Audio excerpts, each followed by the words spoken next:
Sin defines you. Sin and grace are opposites. Purity seeks purity. Sin seeks sin. Sinners cannot lead sinners to God. Do you know who said these profound words? Wait and see.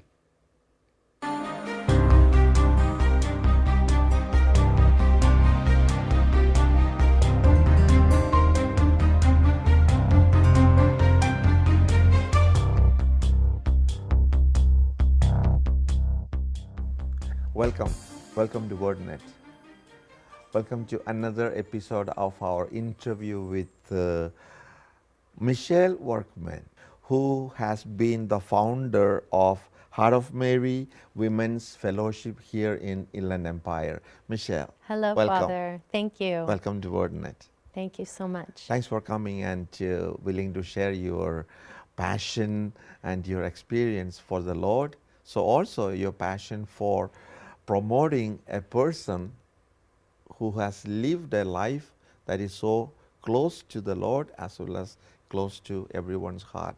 Mm-hmm. Am I right in saying that? Very true. Very true. I'm very excited. Thank you for asking me to come here. Oh, thank you. Thanks for coming. Now, as we begin this dialogue, let me ask you, who is this Michelle? I am a wife, a mother, a mother-in-law, and a grandma. And grandma, yeah. I'm going to interrupt you. Yes, she's a grandma who runs after the 3-year toddler and sprains or breaks her ankle a couple of times. Yep, just happened a few months ago. Okay, go on, please. I am a little involved at St. Peter and St. Paul in ministry through Heart of Mary Women's Fellowship website.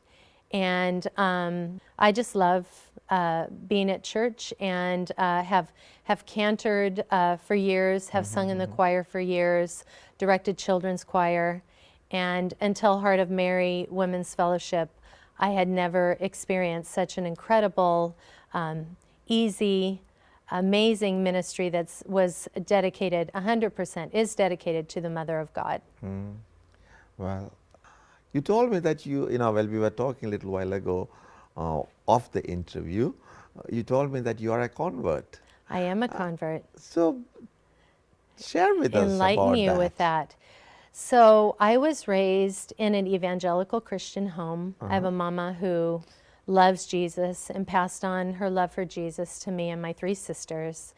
And when I was 19 years old, I met Dan Workman, who was to become my husband, and he was Catholic. And I didn't know much about Catholicism at the time, except I had a adopted aunt who was Catholic. And every once in a while I would go to Mass with her and just kind of sit back and take it all in, but really not understanding much about it. So coming from an evangelical Christian church, I never saw myself becoming Catholic. Yeah, you probably must have thought, how am I going to fit into this? Absolutely. So as time went on and we dated actually 5.5 years. You're a stubborn woman. I was very. I ended up. I'm sorry. That's okay. No, true story. I ended up going to Holy Mass with my husband many times over and over. And somewhere along the lines, obviously, God tugged on my heart. And as I think back, I don't see myself as truly very wise back then, but this was probably the wisest thing that I did, was to marry him and convert before I married him. I knew that to be equally yoked, it was very important. What was the reaction of your other siblings and the rest of the family? Yeah, good question. My mom was very at peace. And she would go to Mass with my adopted aunt, and she understood that we believe in the Trinity, and she knows that we love Jesus just like she loves Jesus. And through the years, she's actually learned a lot about our Catholic faith. So that's been a beautiful thing. Because the evangelicals or any other denominations, they wouldn't, I don't know how to say, they wouldn't accept the kind of place and the honor that we give for the Blessed Mother. Absolutely. And that is one of the big bone of contention, very often. That's the reason I asked you. And too, to think, so many years, because I started serving Heart of Mary when I was in my 40s, my late 40s, and to think that, here's a convert running a ministry that's 100% honoring the Mother of God. That's why. It That's what I is. was coming at, because is. you are a convert, an evangelical, Yes. and now you become a Catholic, Right. and you are now in a way kind of promoting Yes. the Blessed Mother. Absolutely. And the devotion to the Blessed Mother. Yeah, absolutely. And it's been really a privilege to be able to share that with my family in my actions, and then of course in my words, and then being able to, my extended family, my mother and my sisters, being able to explain aspects of the Catholic Church, especially our devotion to the Blessed Mother, and our trust in her intercession, and how powerful that can be, and how much closer it can draw us to her Son. Exactly. That's been beautiful. I'm a strong devotee of the Blessed Mother. I begin my day, when I get into my car, the one thing that I tell in my mind is, Mom, take care of me. That's beautiful. And I do the rosary quite a few times, as far as possible I can during the day, especially while I drive, because I tell myself, instead of getting upset with all the drivers that are also on the road and getting into this road rage, the best thing is to say the rosary. Amen. So I do that. And I don't understand sometimes why the other denominations does not want to give her that kind of honor. We are not worshipping her. We are only honoring her for the kind of role that she played in the salvation history and the salvific role of Christ. She only stood by him. All that she did was just be with him constantly.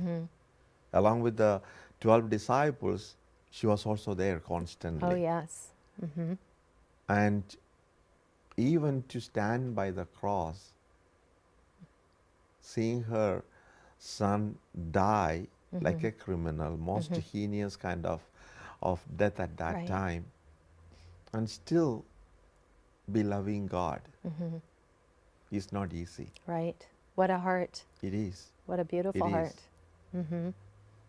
And so I don't understand why we cannot. We honor a lot of people, in our society for doing good works and Right. doing philanthropic or any kind of things. Consider her as that way at least. I know we call her as the Mother of God. Right. We call her the bearer of God, now Theotokos. We call her the tabernacle of Christ, or the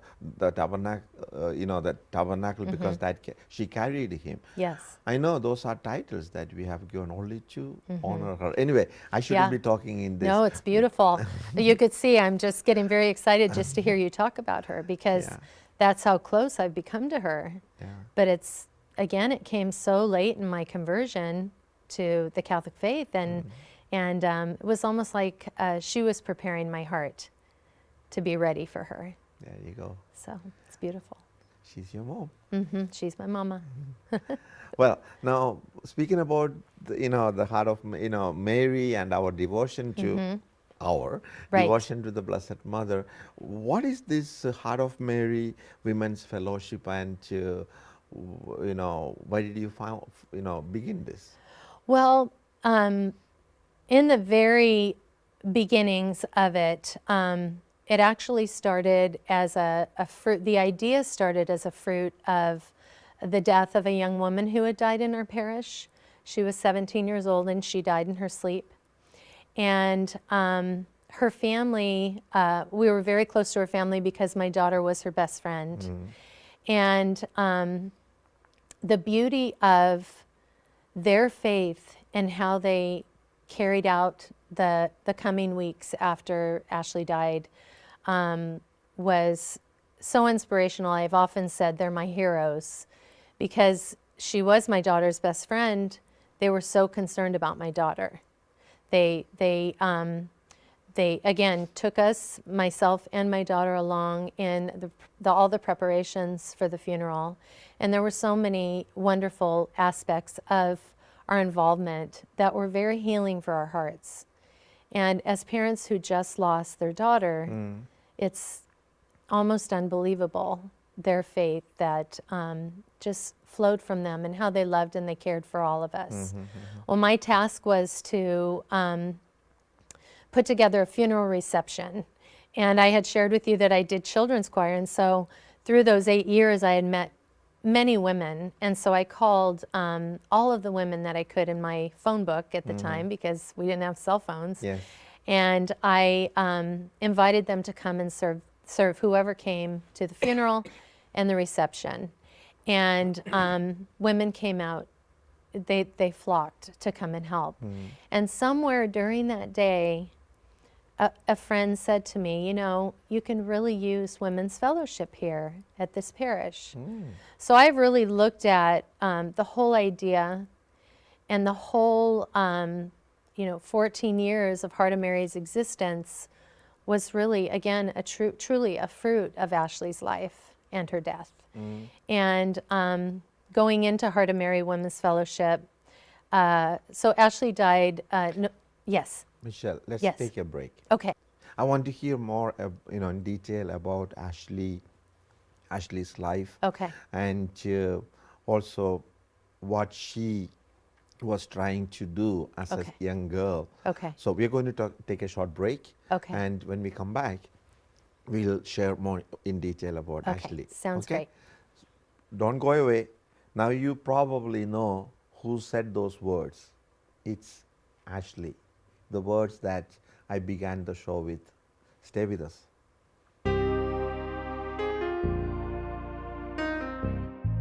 Do you want to fall in love with God? I'm sure we all want to. The book of Psalms contains the directions. Thousands of years ago, people like you and me talked to God out of the depths of their hearts, revealing an intimate love. Psalms are the expression of the faith in God by people around 3,000 years ago. God was not a mere abstract creator, but was present, involved, and a real person of power and emotions. Now, when we read or listen to the Psalms, we can know the intensity of this love. Entering into the influence of the Psalms, we can find a path to know and love God. To know more about the Psalms, you should get a copy of Father Mike Manning's booklet, The Psalms. It will help you to understand the 150 Psalms better as he has categorized them. He uses the technique of acts: adoration, contrition, thanksgiving, and supplication. Get your copy today and know the categories. Learn to pray with the Psalms. Call the number on the screen or email us. You can also get it through our website. Get your copy today.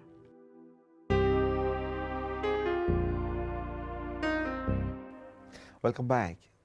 We're having this beautiful discussion with Michelle Workman about her life of being an evangelical to a Catholic, and about her own beautiful family, as well as how she was influenced by this young girl, Michelle. We just began listening about that. So let's continue, to know more about Ashley. So now, tell us more about, how old was Ashley when she passed away? So she was 17 years old, and the last time I saw her was a week before, because she and the group of core team leaders, so she was a leader for a confirmation retreat up at Valyermo. And that week, seemed to pass. I had seen her, I did see her again at the Mass of the Deceased, And that was maybe on Monday night. And then the 14th of November, which was a Friday, I was getting ready for work. And my daughter came to me and she said, Ashley's mom's on the phone and she needs to talk to you. And my daughter didn't think anything of it. And she told me, Michelle, she said, we went to wake Ashley and she did not respond. And she said, we're driving to the hospital behind the ambulance and we don't know if she's still here with us, but if you could please make sure that, you know, you let your daughter know. She cared about my daughter. We would really, you know, really appreciate that. We don't want Danielle, my daughter, to find out that her friend, if she passed away, that she had passed away, find that out at school. And so she ended up going on to school, and I went down to the hospital, and I was going to find, you know, Ashley sitting up in bed and happy. I was determined that that's what it was going to be like, and got into the hospital, and they took me back to the grieving room. And it was a beginning of, and obviously an incredible, difficult time. But at the same time, again, I was so honored to be able to walk that journey with them. And it seemed like it was over the course of a week and a half that followed that we were just, again, assisting the family. And moving forward just a little bit about Ashley's death, the coroner found no reason for death. So he ruled it natural causes, and that was about 6 months after she died. And I spoke to the coroner himself at an event that they dedicated the park in their neighborhood to Ashley. It's called Ashley Park. And he was there in tears, and he told me, I don't know why she died. I wish I could find a reason to tell the family, but she died of natural causes. And we believe that she was, you know, just consumed by God's love, and he called her and she went. Some things has to remain a mystery. If everything is revealed or explained to us, we would not find meaning. Right.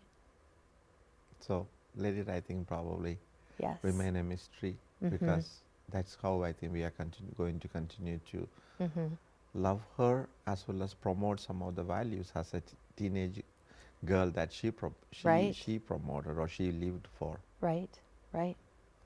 And And now, how did her passing away and her life lead you to begin this Heart of Mary fellowship? So I look at that friend saying, you need women's fellowship up here, as a kind of a whisper. And so that was in November. And I know right away I went in to go see our pastor at the time, Father Patrick Kirsch. And I sat down in front of him and I said, Father, you know, it's mentioned we need women's fellowship up here. And he said, yes. He didn't even hesitate. And it was really interesting because I was very excited about it. But at the time I was also a little anxious. My daughter had left and went away to school, my oldest daughter. And I had some anxiety. And so I thought, you know, I'm really probably not equipped to do this right now, but let's see where this goes. And even for a matter of 6 months, a woman kind of took it off my plate and said, let me go ahead and start this. And I was kind of happy to let her take it from me because I wasn't feeling real great. And she came to me in June and she said, I can't do this. I don't know what I was thinking. And so I went right into Father and I said, okay, let's do this. And something so simple, just typed up a little invitation and started inviting people face to face.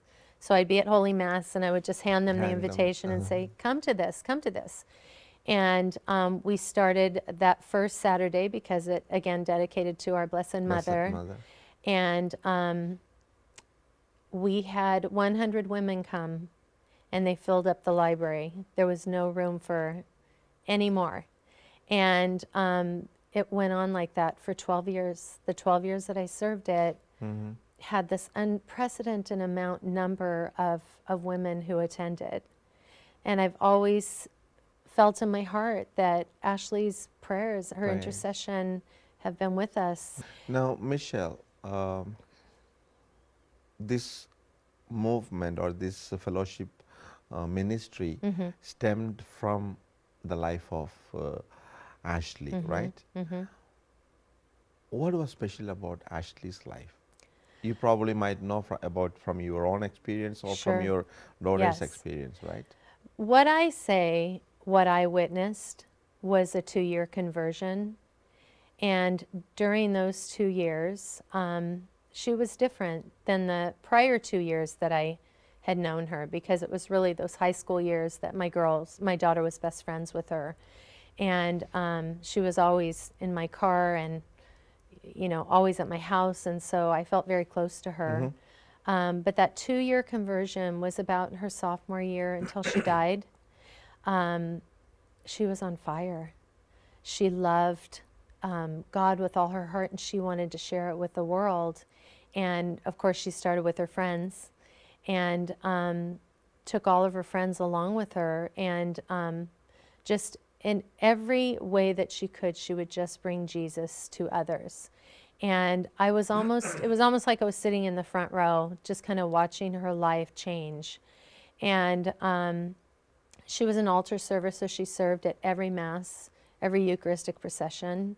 She always said she would love to live at St. Peter and St. Paul. That's how much she loved it. And Father Pat actually honored that request, and her body stayed in the sacristy the night before she was buried. And yeah, she just had this fire in her that she was just determined. And I know that a very important part of the story is also, it wasn't just me or my fellow parishioners who were noticing. It was also Life Teen International. So she served within the Life Teen ministry because she was moved at a Steubenville conference. Her heart was moved. And at the point that she could start serving, I think was junior year in high school, she started serving, and the leadership team, the high leadership team within Life Teen, noticed, and they got to know her, and they were very moved by her. So they too were so moved that they have been praying this whole time, asking Ashley to intercede for them, and she's been an important part of their personal lives. Life. Yeah.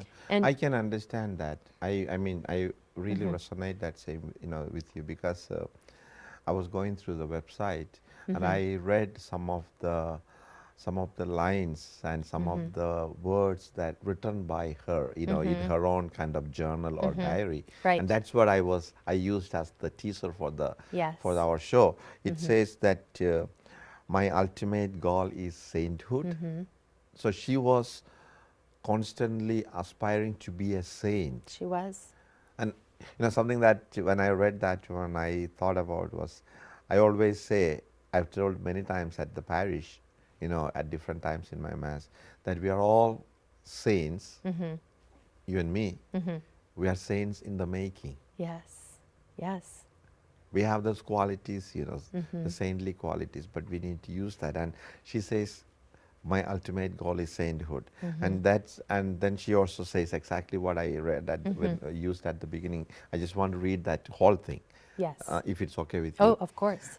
Sin defines you. Sin and grace are opposites. Purity seeks purity. Sin seeks sin. Sinners cannot lead sinners out of sin. Confident with faith. Everything besides my sin belongs to God. What a beautiful way of saying. Everything besides my sin belongs to God.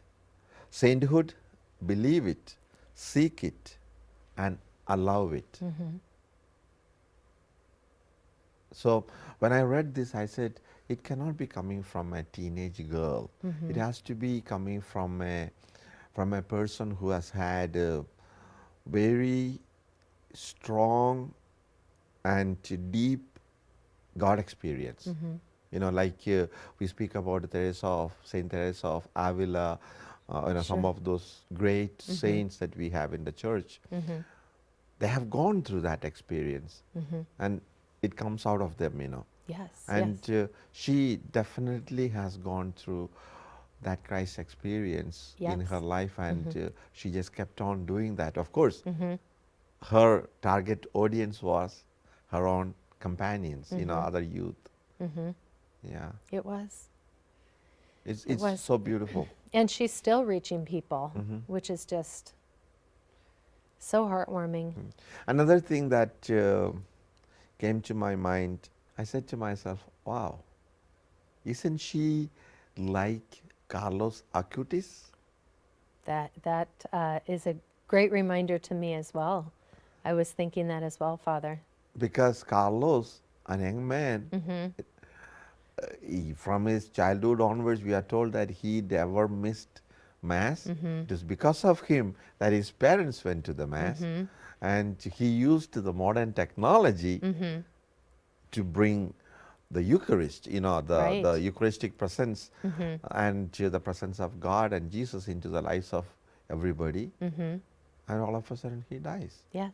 Yes. So, like Very similar story. like Ashley, who passed away in sleep, Acutis also. Yeah, you talk about Carlo Acutis and how he is using the youth right now to draw people closer to him. Yeah. Yeah. And someone had mentioned to me that, possibly I would be the one to bring everything about Ashley to the bishop, that the bishop needs to know about her because possibly God will continue to use her if it's his will and draw people closer. Let's continue to pray that the journey of Ashley to her sainthood comes to fulfillment soon. Amen. The church needs saints of this kind. I pray that that happens Thank you, very Father. soon, and we will have Saint Ashley. Thank you. That would be incredible. Yeah. The canon lawyer has all of Ashley's things, and so they will be presented to Bishop Yeah. at some time. So Thank you. Thanks, Michelle, for coming over, Thank you, sharing your Father. experience, Thank and sharing you. about Ashley and the kind of commitment and love that she had, the passion that she had for the Lord.